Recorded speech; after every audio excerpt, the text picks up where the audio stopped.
एक और टॉपिक लेंगे। हमने एक स्ट्रक्चर पढ़ा, अब हम फंक्शन पढ़ रहे हैं। सो बेसिकली फंक्शंस क्या होते हैं और फंक्शंस का यूज़ क्यों करते हैं सी में, उसको हम समझने वाले हैं। ठीक है, हाँ।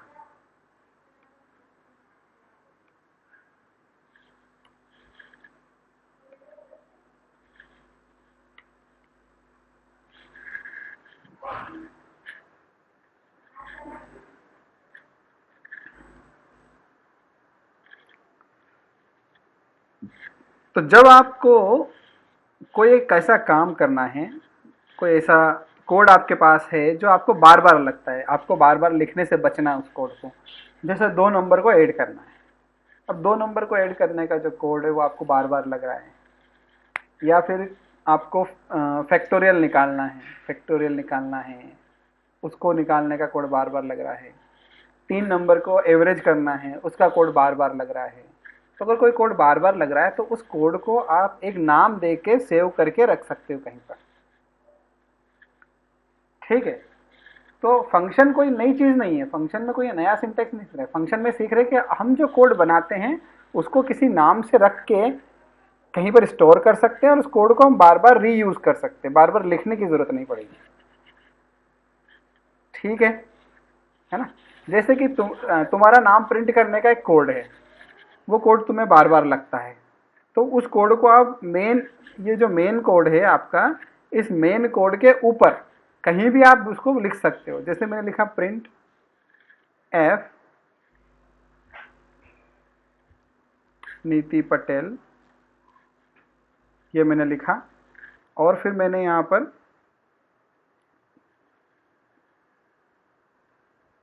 Print F BCA first year.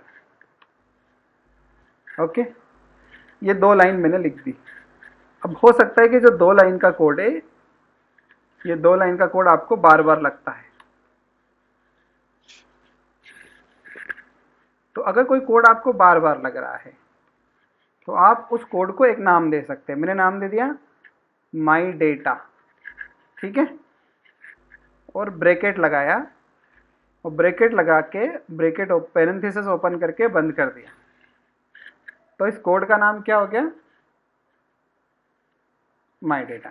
बस इसके सामने बाय डिफॉल्ट आपको एक चीज लिखनी पड़ेगी, जो मैं बाद में समझाऊंगा डिटेल में, वो है वॉइड। वो क्या है हम समझ लेंगे उसको, बट अभी पर्पस समझो। इसका पर्पस समझ में आ गया तो सिंटेक्स तो याद रह जाएगा। तो पर्पस ये कि कोई कोड जो आपको बार बार लग रहा है, उस कोड को आप एक नाम दे सकते हो, और मैंने क्या नाम दिया उसका? My data. अब इसका फायदा क्या है? जैसे मेन फंक्शन में जहां हम कोड लिखते थे वहां पर मैंने लिख दिया हेलो वर्ल्ड। ठीक है, अब मैं रन करूंगा अगर इस कोड को,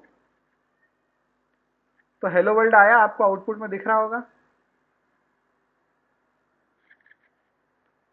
अब हेलो वर्ल्ड के नीचे ही आपको माई डेटा भी प्रिंट करना है, तो आप लिखेंगे माई डेटा और ये सेमीकोलन लगा देंगे। तो वही जो जो आपने कोड बनाया था उसका नाम आपने नीचे लिख दिया और सेमीकोलन लगा दिया। बस अब इसके बाद फिर अगर इसको रन करेंगे आप, तो माई डेटा प्रिंट हो जाएगा। प्रिंट हुआ माई डेटा, यानी कि वो कोड आपने चला दिया। फिर उसके बाद आपने क्या किया? मेन फंक्शन के अंदर आपने लिखा टुडे इज फ्राइडे। उसके बाद आपको अपना डेटा प्रिंट करने की जरूरत पड़ी, तो फिर आप क्या लिख देंगे? My data. मैं इसको रन करके दिखाता हूं फिर से आपको। तो देखो आपका हेलो वर्ल्ड आया, हेलो वर्ल्ड के बाद माई डेटा का कोड चला, माई डेटा की कोड की वजह से 2 लाइन प्रिंट हो गई। फिर टुडे इज फ्राइडे आया, फिर टुडे इज फ्राइडे के बाद में फिर माई डेटा आपने चलाया, तो माई डेटा की वजह से फिर 2 लाइन्स आ गई। यानी कि आप जितनी बार चाहें उस कोड को चला सकते हैं। नाम क्योंकि दे दिया आपने उसको, आप 10 बार लिखेंगे तो 10 बार चलेगा। तो इसको क्या बोलते हैं? फंक्शन। है ना। तो ऐसे कोड को जो हम लिख के रख देते हैं और एक नाम देते हैं, इस लिखे हुए कोड को फंक्शन बोलते हैं, जिससे रीयूजेबिलिटी बन जाती है, बार बार लिखने से हम बच जाते हैं। समझ में आ गया आपको? ठीक है। अब मैं एक ऐसा कोड बना रहा हूं जिसमें हम यूजर से इनपुट लेके वैल्यू को सम करेंगे। तो एक और मैंने बनाया void sum data, sum data नाम से मैंने कोड बनाया। अभी बाय डिफॉल्ट void लगाना है आपको, मैं बताऊंगा बाद में void का मतलब क्या है। अब आपने यहां पर इसके अंदर लिखा print F enter value of x, इसको इनपुट में लेना है। तो आपने यहीं पर दो वेरिएबल बना दिए, एक्स कॉमा वाई, दो वेरिएबल इसी फंक्शन के अंदर बना दिए आपने। तो ये इस फंक्शन के वेरिएबल हो गए।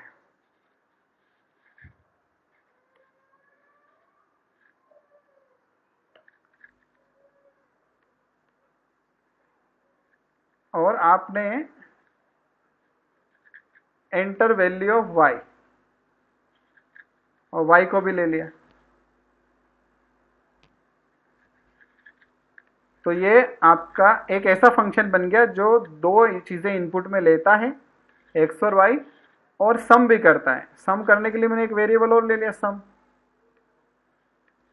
तो integer sum, sorry sum already declared है ऊपर, तो sum equal to X plus Y. ठीक है। अब इस सम को मैंने प्रिंट कर दिया।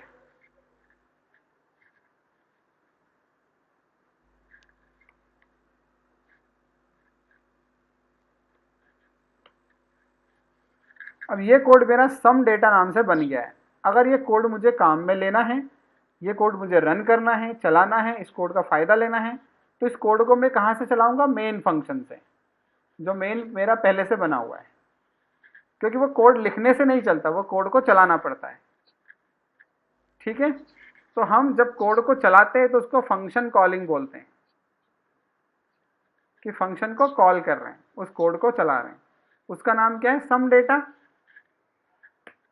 तो सम डेटा लिखा मैंने। तो इस तरह से ये कोड मेरा यहाँ पर चल गया। अगर आपको देखो तो यहाँ पर ध्यान से देखो तो आपको समझ में आ रहा है कि वो मांग रहा है एंटर वैल्यू ऑफ एक्स। मैंने 8 डाल दिया, उसने बोला एंटर वैल्यू ऑफ वाई, मैंने 9 डाल दिया और ये चल गया। आपको ये काम बार बार करना है तो आप क्या करेंगे? उसको फिर से आप चला सकते हैं, 2 बार चलाएंगे। जब 2 बार चलाएंगे तो वो 2 बार पूछेगा, enter value of x 12, enter value of y 15, enter value आ गया, सम आ गया। फिर उसने दोबारा पूछा, आपने 78 डाल दिया, 56 डाल दिया, फिर आ गया। आया समझ में? तो इस तरह से फंक्शंस एक बार बना के कई बार यूज में लाए जा सकते हैं। ठीक है। फंक्शन के अंदर कुछ भी कोड लिख सकते हो आप। मैंने सम करने का लिखा, मल्टीप्लाई का लिख दो आप, फैक्टोरियल का लिख दो आप, फिबोनाची सीरीज का लिख दो आप सिंपल इंटरेस्ट निकालने का लिख दो, आप कुछ भी कर सकते हो। इससे क्या होता है? हाँ, ये जितना भी कोड आप लिखेंगे वो मेन फंक्शन के ऊपर लिखेंगे। नहीं तो वो मेन फंक्शन को ढूंढने से कैसे मिलेगा? मेन फंक्शन उसको कैसे पहचानेगा? क्योंकि जो चीज पहले से होती है उसी को तो हम यूज कर सकते हैं, जो चीज है नहीं उसको हम कैसे यूज करेंगे? तो उसको पहले बनानी पड़ती है।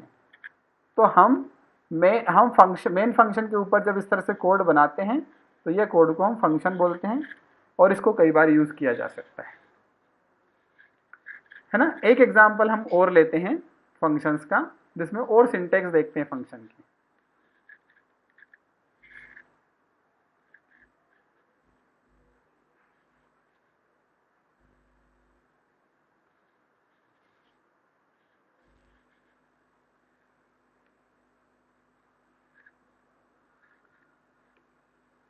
अब हम कुछ ऐसे फंक्शन बनाएंगे जिनको हम इनपुट में डेटा दे सकें और आउटपुट में वो हमें डेटा दे सकें। वो कैसे बनते हैं समझाता हूं। जैसे आपको किसी चीज का स्क्वायर निकालना है, स्क्वायर मतलब उसी नंबर का उसी में मल्टीप्लाई, 7 का स्क्वायर 7 इंटू 7। ठीक है। तो मैंने एक फंक्शन बनाया void स्क्वायर ध्यान से समझना, मैंने यहां पर इंटीजर n लिखा जिसकी वैल्यू 0। अब ये n की वैल्यू इनपुट में मैं ले सकता हूं,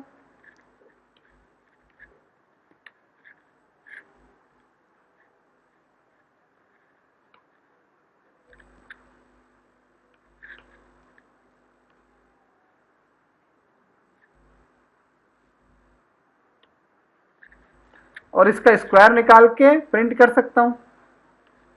स्क्वायर के लिए SQ करके वेरिएबल बना लिया मैंने।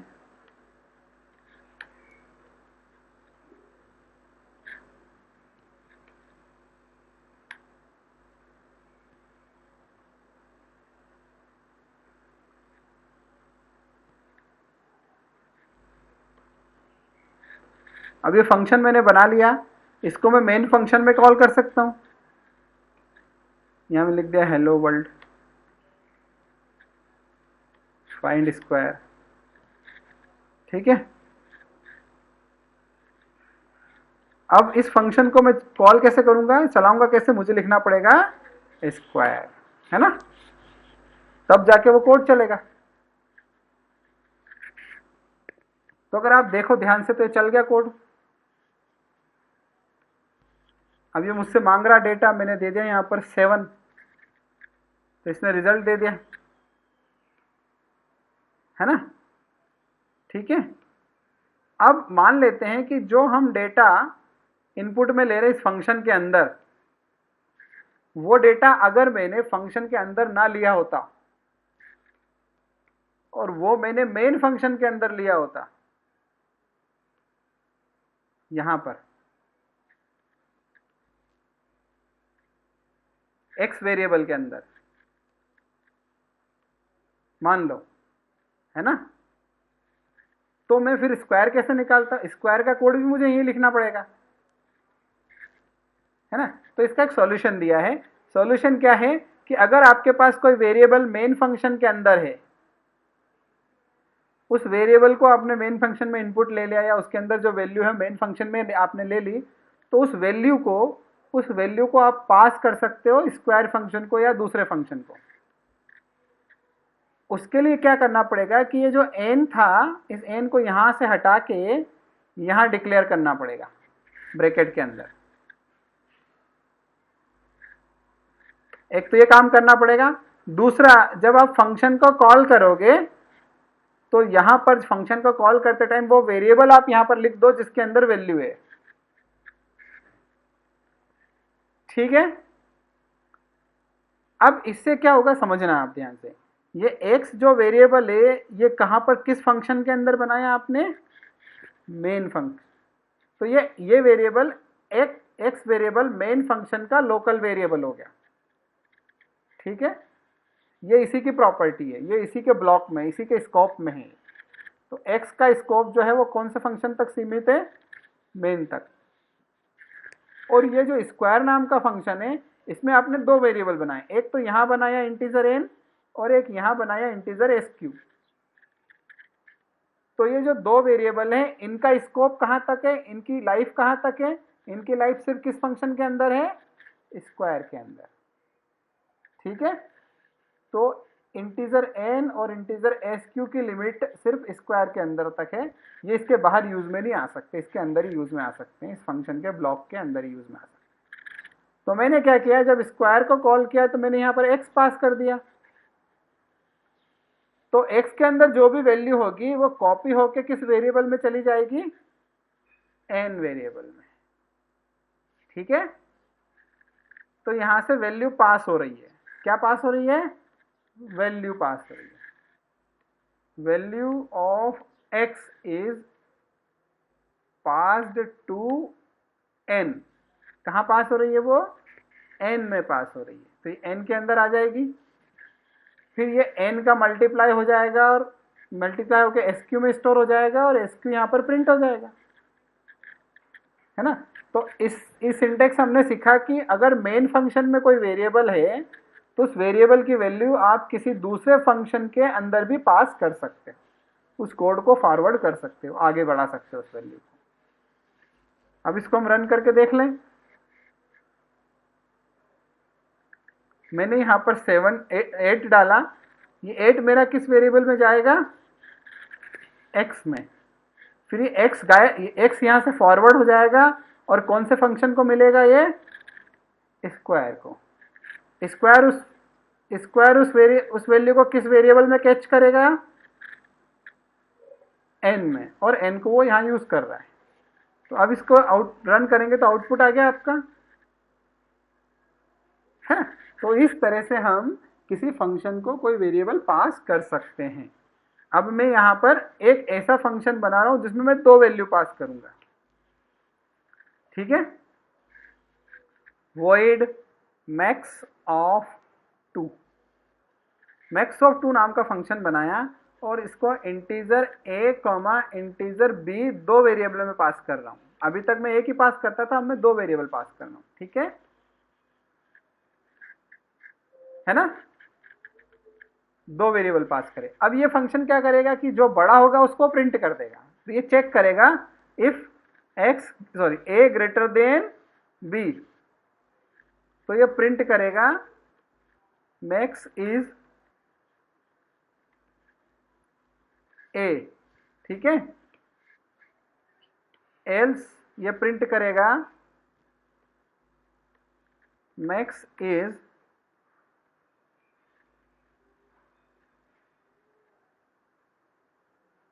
b।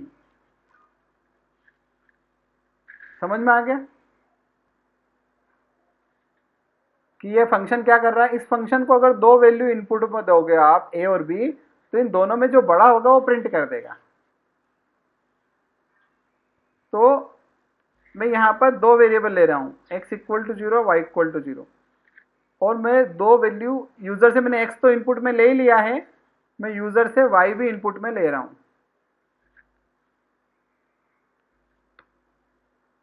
एंटर y, और y को भी मैं इनपुट में लेके इन x और y को मैं पास कर रहा हूं मैक्स ऑफ 2 नाम के फंक्शन को, x कॉमा y। तो मैंने रन कर दिया, इसको रन कर दिया तो x उसने मांगा, मैंने x दे दिया, x का इसने स्क्वायर दे दिया, y मांगा, मैंने y को 8 दे दिया। अब दोनों में से बड़ा कौन सा है, 8, तो आंसर आया 8, ठीक है। हाँ,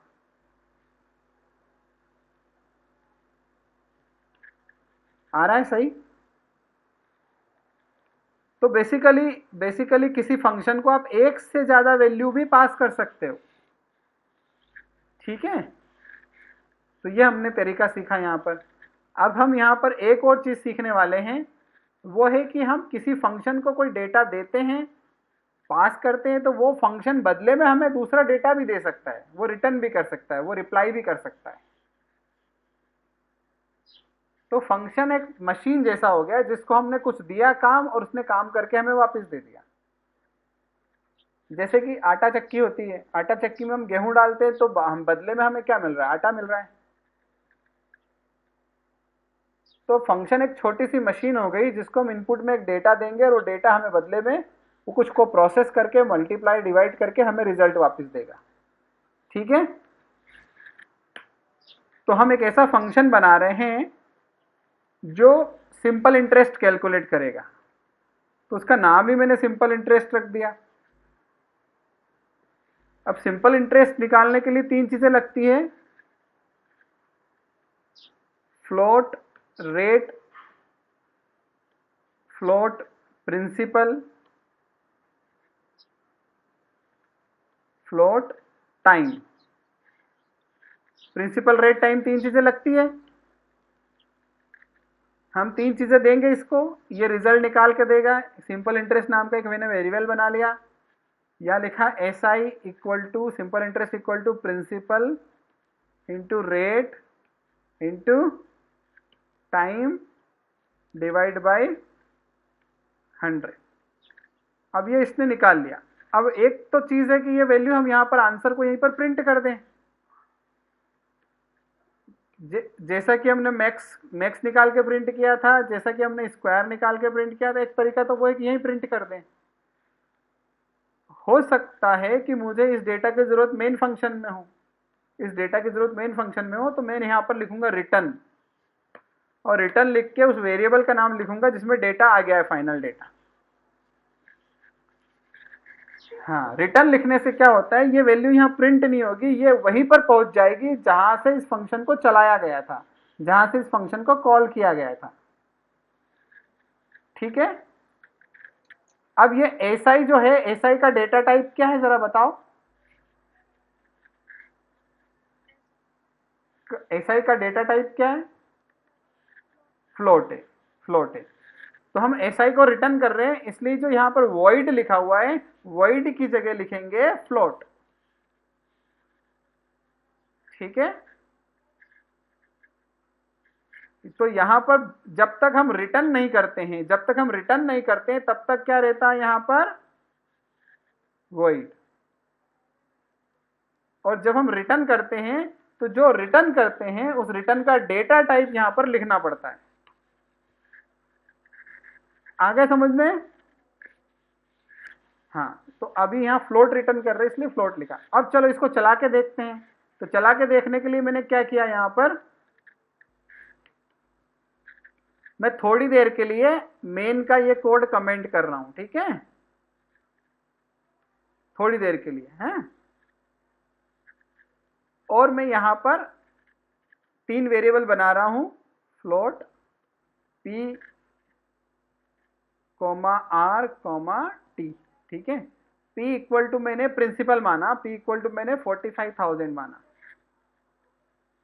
r इक्वल टू मैंने माना 3.4, t इक्वल टू मैंने माना 19, सॉरी 9। ठीक है। अब मुझे प्रिंसिपल रेट टाइम मेरे पास तीनों है, मुझे सिंपल इंटरेस्ट निकालना है, तो मैं सिंपल इंटरेस्ट जो है फंक्शन उसको चला दूंगा, और उस फंक्शन को मैं रेट की जगह r पास कर दूंगा, प्रिंसिपल की जगह p पास कर दूंगा, टाइम की जगह t पास कर दूंगा, क्योंकि तीनों चीजें थी। ठीक है। अब मुझे सिंपल इंटरेस्ट को प्रिंट करना है, तो सिंपल इंटरेस्ट तो है ही नहीं मेरे पास अभी, वो कहां है सिंपल इंटरेस्ट बताओ। वो सिंपल इंटरेस्ट कैलकुलेट होगा इस फंक्शन के अंदर। तो ये आर, पी और टी की वैल्यू यहां से जाएगी, फॉरवर्ड हो जाएगी, और फॉरवर्ड होके कहां कैच हो जाएगी? रेट, प्रिंसिपल और टाइम में। और यहां पर पूरा कैलकुलेशन हो जाएगा, पूरा कैलकुलेशन हो जाएगा। जब कैलकुलेशन पूरा हो जाएगा तो यहां से वैल्यू रिटर्न होगी, यहां प्रिंट नहीं होगी, रिटर्न होगी, और रिटर्न होके उसी जगह पे आ जाएगी जहां पर हमने फंक्शन कॉल किया था। तो उस रिटर्न वैल्यू को लेने के लिए, उस रिटर्न वैल्यू को लेने के लिए हम एक और एस वेरिएबल बना रहे हैं, और हम लिख रहे हैं S equal to simple interest, ऐसा है। तो ये सिंटेक्स क्या कर रहा है कि सिंपल इंटरेस्ट नाम के फंक्शन को चला रहा है, उसको 3 वैल्यू पास कर रहा है, और वहां से जो रिटर्न हो रहा है वो किस में कैच हो रहा है? एस में कैच हो रहा है। उस एस को मैं यहां प्रिंट करूंगा। ठीक है, चलिए इसको चलाते हैं। तो देखो सिंपल इंटरेस्ट आ रहा है, रिजल्ट है ना। तो ये सिंपल इंटरेस्ट आ रहा है। इस सिंपल इंटरेस्ट को आप दोबारा कॉल कर सकते हैं, डायरेक्ट वैल्यू पास करके भी कॉल कर सकते हैं। डायरेक्ट यहां पर रेट लिख दिया 3.4, प्रिंसिपल लिख दिया 78,900, टाइम लिख दिया आपने 5, है ना। डायरेक्ट वैल्यू भी पास कर सकते हैं, कोई दिक्कत नहीं है। जरूरी नहीं कि वेरिएबल में रख के ही पास करें, डायरेक्ट भी दे सकते हैं डेटा। तो अब सिंपल इंटरेस्ट चेंज हो गया, डेटा चेंज हो गया। तो ठीक है। इसी तरह से, इसी तरह से स्क्वायर जो है, स्क्वायर में भी आप डायरेक्ट डेटा पास कर सकते थे, जैसे मैं पास करके बताता हूं आपको। क्योंकि स्क्वायर कुछ रिटर्न नहीं कर रहा है, तो बस उसको कॉल करना है आपको। इस तरह से मैक्स ऑफ 2 में भी आप डेटा पास कर सकते थे। ठीक है, तो जरूरी नहीं कि वेरिएबल में रख के पास करें, आप डायरेक्ट भी पास कर सकते हैं। आ गया समझ में, है ना। एक फंक्शन और बनाते हैं हम लोग, ये तो सिंपल इंटरेस्ट वाला है, हम अलग अलग डेटा टाइप पास करके बनाते हैं। एक फंक्शन हम बना रहे हैं जिसमें हम लोग रोल नंबर और मार्क्स पास कर देंगे और उस इंफॉर्मेशन को हम प्रिंट करेंगे। सॉरी,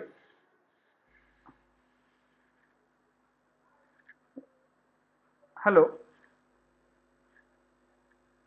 हेलो, हाँ, तो रोल नंबर मार्क्स पास करेंगे और वो फंक्शन, हाँ आवाज आ रही है, हाँ ठीक है, तो हम रोल नंबर और मार्क्स पास करेंगे और वो फंक्शन हमें ग्रेड निकाल के देगा।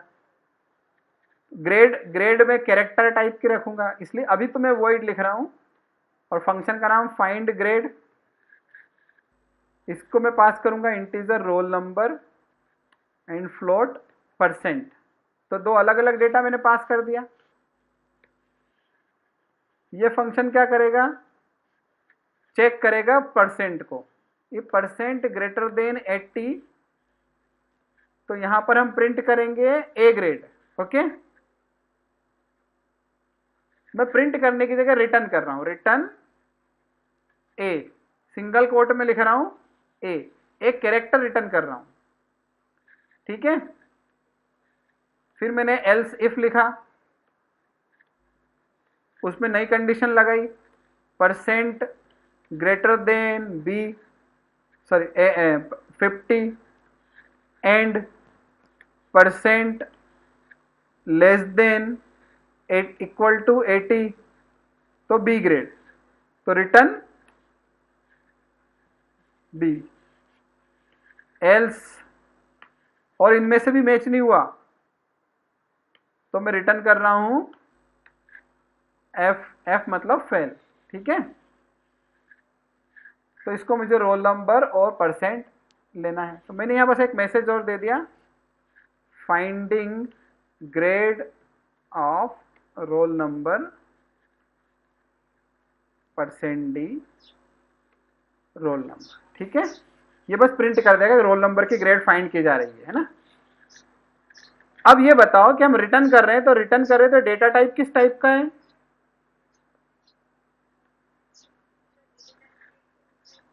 नहीं नहीं, ये जो रिटर्न कर रहे हैं ना, ये रिटर्न वाली जो वैल्यू है, ये किस टाइप की है,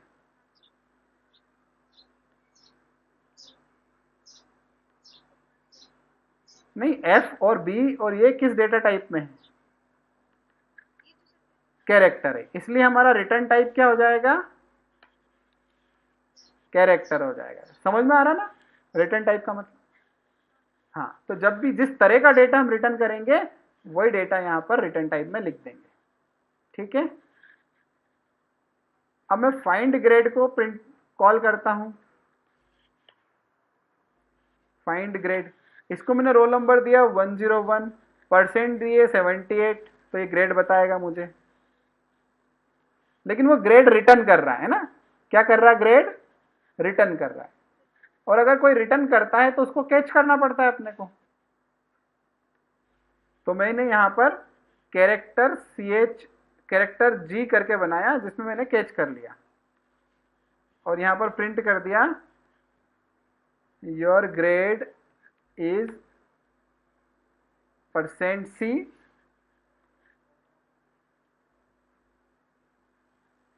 कॉमा, और मैंने जी को प्रिंट कर दिया।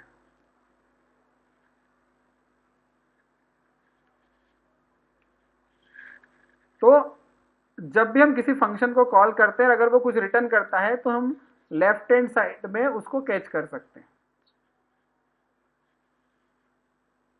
तो ग्रेड भी आ गया। इसी तरह से कैरेक्टर G2 करके एक और बना लेता हूं मैं, फाइंड ग्रेड फिर से करता हूं, अब की बार रोल नंबर 109 कर देता हूं और परसेंटेज मैंने कर दिया 34। इस G2 को भी प्रिंट कर देते हैं, नई ग्रेड जो आई है।